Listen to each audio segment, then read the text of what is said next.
Hello guys, magandang tanghali. Magluluto nga pala ako ng adobong ayan paa ng manok.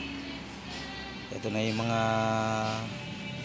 gagamitin kong ingredients ayan, bawang, sibuyas, luya, sili, paminta, saka yun dato puti, toyo, suka baka naman ayan, luluto na ako. Ayan, pinainit ko muna yung kawali tapos lalagyan ko na ng mantika. Siyempre unang nilagay ko yung luya.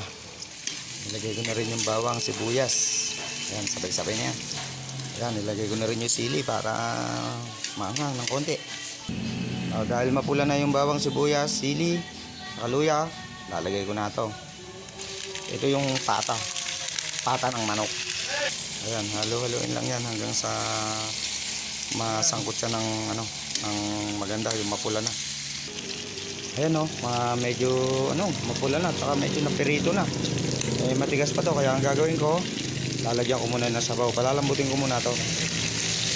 Kailangan malambot ko bago ko lagyan siya ng toyo. Ayan na siya. Ayan, may tubig pa.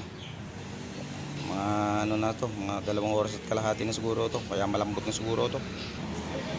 Lalagyan ko na siya ng toyo para kumapit yung toyo niya.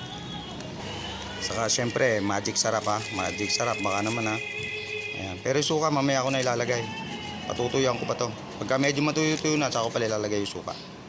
Yun malapit na matuyo, kaya lalagyan ko na ng suka para nun bago siya matuyo isuka na. Lagyan ko ng paminta. Ayan. Okay, yan, luto na. Hahanguin ko na yung yung Bradjin bilog dyan luto na to, kain na.